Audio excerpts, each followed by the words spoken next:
What's up, everybody? Welcome back to The Vault. One of my favorite things I've ever found to share with you guys today. This is an issue of Success Magazine, but it's not any issue. It is the first issue ever. This is one of the most rare things I have. And in my collection, I've actually come across two. So I actually own two of these, which is kind of crazy. The very first issue ever, Success Magazine, was December 1897. Success Magazine was, you think about like personal development was not a thing prior to Success Magazine.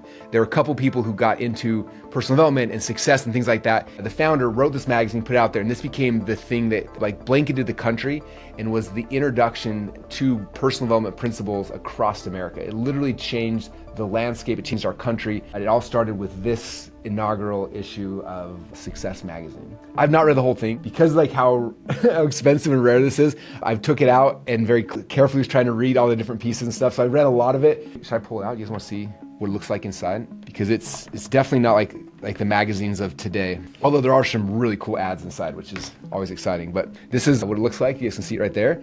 Front cover, we got Abraham Lincoln. I'll tell you guys that story here later. And again, it was 10 cents back then. For me, just the art of how they design these is so beautiful. So if you look at this, like again, all the different ads for different products inside, but look at like how intense just the text and the copy and how much stuff they're talking about. So it's pretty intense to read one of these. It'd be the equivalent of reading, probably 150, 200 page book. And they're publishing this every single month. In fact, the first 12 months of Success, they publish it as monthly. And then after that, for the next 52 weeks, they actually publish it as a weekly. And I have been collecting every issue of Success from 1897. And right now I have all but two of the issues and I'm searching for them everywhere. So if you guys have one, let me know. This right here, this is the article where he goes deeper into Abraham Lincoln. He calls it Stepping Stones to the White House. And it's a really cool article. And then the back here, obviously you have more of the ads. It's just fun seeing all the ads from back in the day. Like, in fact, a lot of the books I find is from looking at the ads from way back in the day. I'll find the ads and I'll go on eBay and try to find the thing they're selling. A lot of times I can find like the book series or the just the different things that were being sold in the back. It's always fun to try to see if I can find original copies of what was being advertised back in 1897. I'm aware of 3 copies of this out in the wild, and I have 2 of them. So I don't know exactly what it would be. I bought both of these as part of a lot where I was buying somebody's entire library. The first person did know this was the first edition. And so in the pricing, I spent like $2.5 million buying his entire estate. The price that was listed for this inside of the estate was $100,000 just for this one magazine. The second one though is a fascinating story because one of my friends, Dr. Joe Vitale, or if you search my YouTube, you'll see him. I bought his entire library, and in his library, there was a whole stack of a whole bunch of Success magazines. And when he was selling it to me, he was flipping through and I saw this, I saw the corner and I was like, wait a minute, I'm like, can you take a picture of that one right there? So we found, took a picture and sent it to me. I was like, he has no idea this is the first edition. And so I didn't tell him until after we closed the deal. He shipped it all to me and I took a picture. I'm like, did you realize you had a first edition Success magazine? He's like, I had no idea. So this one I got, the second one I got, again, part of buying an entire collection from somebody, but they didn't know the value at the time. So I could sell this right now on the market for $100,000 pretty easily and there'd be people lined up to buy it, including me. The thing I love most about Success Magazine is actually the story of the founder. His name's Orison Swett Marden. Almost nobody knows who he is. It's very, very rare since I've been talking about this. I'm like, even the person who owns Success Magazine now is having a conversation. I'm like, do you know about Orison Swett Marden? He's like, who's that? I'm like, oh, he's the guy who founded the magazine, and he didn't know the story behind him. And his story is why I love this magazine so much. It's a story about resilience, a story about success and failure, and it's something that is someday should be made like a blockbuster movie. I'm here to tell you guys the story so you do not forget the legend and the story of Orison Swett Marden. He was a guy, he was a business owner, he was trying a bunch of things, he was buying hotels and trying to start a business, and somewhere along the line, he found an old book in his attic. And this book, and we'll probably do a YouTube video on this book in the future because it's a very important one, but it was a book by Samuel Smiles called Self-Help. It was the first ever personal development book ever written over in Europe. Somehow this book had found it into Orison Swett Marden's home. He found this book in the attic, he read it, and it changed his life. Like he just understood personal development and success and all these different principles, right? And he got so excited that he started like thinking about these things and he started writing. He wanted to write his own book. He spent 15 years writing a manuscript. When the 15 years was over, it was about 5,000 pages that he had been writing this book. And he was so excited to publish it. And it was inside of one of the hotels that he owned. And one night the hotel burned to the ground and the entire 5,000 page manuscript was gone. You think about most people, what would happen if adversity hit you like that? Like you were writing a book for 15 years on Google Docs and then Google crashed, or you lost your Microsoft Word doc or whatever it is, right? You lose, like, what would most people do? They would throw their hands up and like, I'm out. And instead they said like the accounts of what happened, he was like literally there in the ashes, of this hotel, realizing that his life's work had been destroyed. And what he did that night is he walked over to the convenience store or whatever. He bought a 25-cent notebook, and he tried really quickly to remember like what he had written before, and started rewriting this book from memory, because he wanted to bring what they call his dream book out to the world. And so he spent the next however long rewriting this book, and he published it. And the book was called Pushing to the Front, and he launched it out to the world, and it became the #1 best-selling personal development book of all time up to that point. And it's credited, like you look at all the presidents of the United States back then, they all read it, they quoted it. Thomas Edison, Henry Ford, all these guys, like all the people back then read this book. Like, it wasn't just like some random guy. Like, it was literally the first personal development book really published here in America that had a big impact. That was kind of the first success. And then after that, shortly after, is when he had this idea, like, how do I get these principles out to the world? And that's when he came up for the idea was for Success Magazine. And so a couple years later is when he put this whole thing together, and he printed the very first issue on December 1897. That's when the very first issue went out. And that's when this success thing wasn't just a book that some people bought, but it became a magazine across the entire country that everybody could actually read, and it changed the landscape of America forever. When I first heard that story the first time, I look at so many people in my world and in my life, myself a lot of times as well, where it's like you hit an obstacle and the obstacle stops us, right? I mean, I just think about like, I know how much work it was for me to write my books on Google Docs, right? Where it was like, it's not that difficult. I can cut and paste. Like back then in the early 1900s, or sorry, late 1800s, to write a book, like it's typewriters, it's manual, it's cutting and pasting, it's handwritten stuff. Like the amount of work going into something like that, and then to have it gone and just lost. Like most people would just walk away, right? But there's something about when someone's got a vision or a dream that's so much bigger than themselves that like it doesn't matter what the obstacle, it doesn't matter how big it is, like you would push through that. And again, that's where most people fail. I think about that a lot of times. Like I've seen so many people who've come into my world as an entrepreneur or someone who wanted to be an entrepreneur, and they're going, they hit a trial and they fail, hit a trial and they fail. And the ones who are successful realize that there's gonna be trials along the way, like so many thing after thing after thing after thing, right?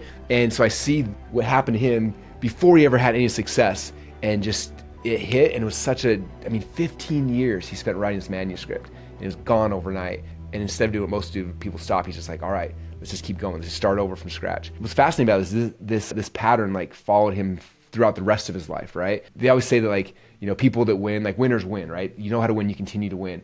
And so he's just a good example of a winner. So after he launches this magazine, think about this, he launches this magazine, it's hugely successful, starts growing around the world. Yeah, again, 1897 it launches. By 1908, this thing is huge. There's literally millions of people around the country reading it. They moved their offices to downtown New York. They were in a 12-story building. The building's still there. I haven't seen it yet, but I'm going to go next time I'm in New York. I'm going to go find the building. But it's this big building, 12-story building, and that's where Success Magazine was being published from. Shipped out. They had the publishing, the printing, everything happening here, and they'd shipped this magazine out through the entire world. And it was having a ton of success in 1908. And then by 1911, he had brought in some investors, and things had happened, and investors had changed the magazine from being personal development to trying to like make it more businessy and all these ups and downs. And by 1911, the magazine actually failed. And by 1912, it was gone, like it completely finished. And think about it, he spent the last 12, 13 years of his life publishing his magazine, putting it out there just to have it fail. And on top of that, even though there wasn't social media back then, there were newspapers and there were all sorts of stuff. And so people like, I don't know, there's a time when like people love the hero story of a hero building up and trying to create something, but then people love watching a hero fail. Like you see it all the time. Like, you know, the same people that were cheering you as you were growing are the same ones that like you fail or like want to laugh at you. So this magazine fails. And what happens is all the publishers, all the writers around the country, they all start publishing. Like literally the headlines were "Success fails," and they were so excited to announce to the world that Success Magazine, he's gonna be successful. It actually failed. And I look at that, I'm like, I imagine like you've been teaching people success principles for 15 years of your life. You're so proud of it, and it fails. And instead of like just having this thing you kind of walk away from and don't want anyone to notice, like everybody's watching this failure across the country. It's in every magazine, it's on the radios. It's like, and everyone's so excited to talk about the fact that his magazine failed, right? Now again, most people, they done that spot. Like you would have walked away, you would have hid, you would have like changed the industries, you would have done anything. But instead, like he's there, he's like, I still believe in these principles.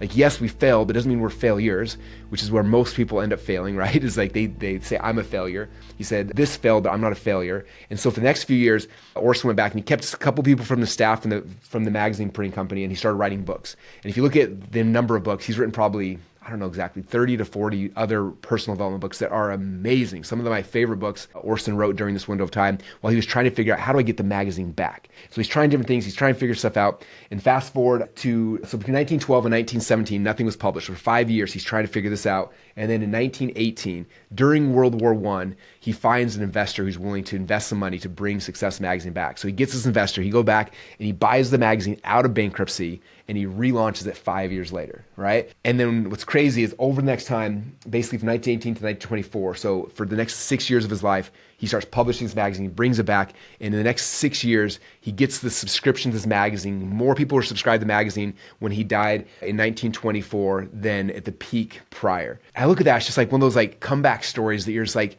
this guy who lost everything in the public eye and everyone was talking about him. Instead of like doing what most of us do and hide and shut down, he came back and like, all right, I'm going to mount a battle plan. How am I going to win? I'm going to figure out how to win because I'm a winner and winners win, right? Came back, mounted this battle plan, comes back, and over the next 6 years builds it bigger than when he had it originally. That's the story of Orison Swett Marden, like one of my favorite characters in history, but specifically history of like the personal development world, right? During his life, he published over 200 magazines before he passed away, and such a testament of like resilience in entrepreneurs, those who really believe in their mission and what they're doing to keep coming out there. And I think for me, specifically, like I've had ups and downs in my business. I've had the hero story where I'm rising, everyone's cheering for me, like, yeah, and it's just like feels really good. And you get to the top, and then you're top, then everyone wants to tear you down. I felt that part of it as well, right? I felt remounting the new comeback story. And so for me, it just gives me like a blueprint of a human who's gone through that in the public eye and successfully done it throughout its life, and gives me excitement and motivation as I'm working back through my comeback stories as well. I think for me, one of the main reasons why like I've fallen in love with Orison Swett Marden, his story, is because it's literally the story I've been going through. A decade ago is when we launched the company Clickfunnels, and we were the underdogs. We were fighting against all the companies that all this VC funding and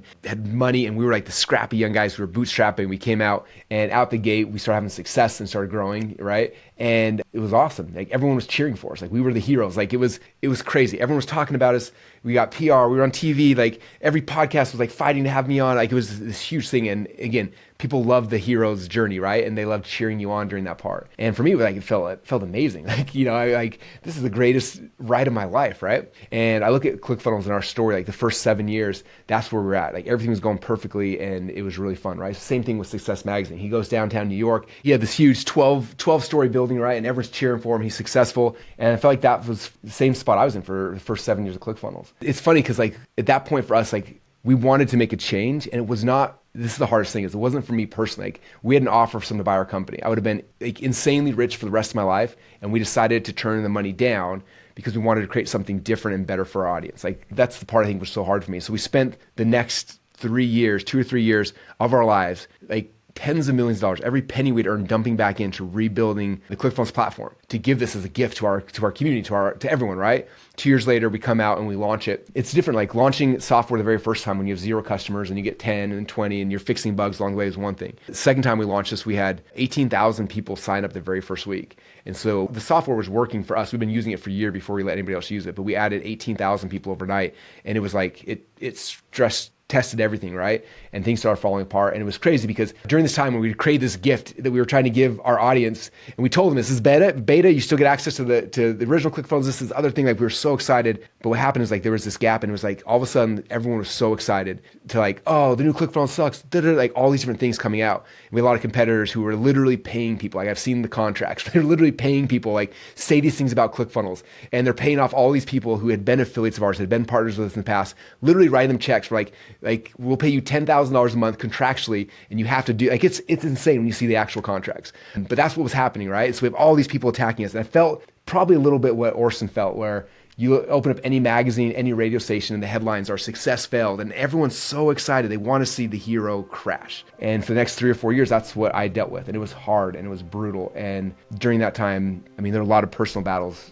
You know, we had family drama. We had, you know, my business partner and best friend passed away. It was just like this series of getting beaten down. And it was like the time when like all the people who were cheering my name, I was like, where'd these people all go? Like now they're on the other side. And I think for me, it was, I don't know, a dark period and dark time. Man, probably a little less than a year ago. Because part of me just like, I just want to tap out. Like I was creating this for the same people who are now attacking me. And I was just like, I don't know how to deal with this. And there was a time where I just wanted to walk away and just be like, this is not worth it. Like, I'm fine. I don't need to do this. I'm not doing this for myself. I was doing it to serve you, and you're the same people now who are doing this. And so about a year ago is when I decided, it's like, no, like I believe in this. I believe in the mission. I believe in what we're actually doing. And so we've been remounting our comeback story. And there's a lot of stuff happening behind the scenes. I'm sure our community has seen it. Funnel Hacking Live this year, we did our last big Funnel Hacking Live, and I did a presentation at the end walking through the last 10 years of Clickfunnels and talking about the trajectory. And since we've done a rebrand, you can see the new logo on our shirts, but we did a rebrand to kind of like refresh everything. It's interesting because Orison also rebranded. Like there's times when this was called Success, and then when he came back, it was called the New Success. And that tagline ran for 4 or 5 years before it switched back to Success. But it was like rebranding, coming back out. A lot of the campaigns and initiatives that we are doing right now are insane, and we're getting market share back. Like things are growing, things are happening, and it's cool. So I feel like I'm in the middle of this, right? Like 1918 is when Orison took this back over and started republishing. I feel like I'm in 1918, maybe 1919 right now, where it's like we're coming back and we're swinging and we're getting market share back, and it's fun and it's exciting. And again, maybe it's gonna take me 5 or 6 years like it took Orison, but there will be a time in the near future where what we will accomplish with Clickfunnels will be bigger than we ever had before.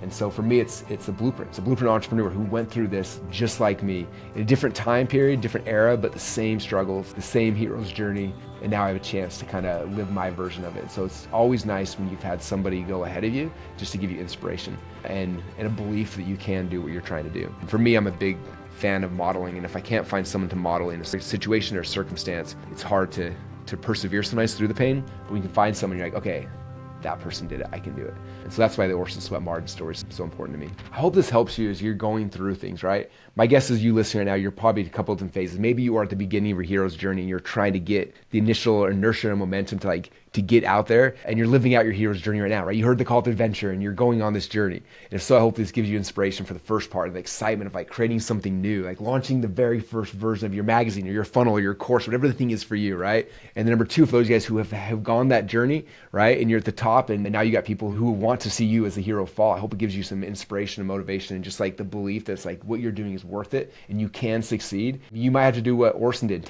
sit back for a couple of years and like regroup, figure things out, and then come back again. And that's okay. Like that's what I've had to do. I took time to just like figure out like what I wanted to do, where I wanted to go, what I needed to become, like how we have to change things differently to be able to be successful. And so I hope you got the value from this video. I went through this magazine and there's again so many really cool articles. I pulled out some of my favorite notes, including this article with Lincoln. Again, Lincoln was on the cover here. There's a lot of cool stories about Lincoln. Like literally it's telling like the step-by-step of how he got to the White House and what he did and how he did it. And so in my notes, I'll republish the full article of the Lincoln one because that one's so cool. And again, it's the cover shot here. And then some of my notes from some of the other articles you guys can read. All you gotta do, down in the description, we'll put a link to there for free. You can go get the notes to the first ever issue of Success Magazine. With that said, I hope you guys enjoyed this video. I cannot wait to see you on the next one.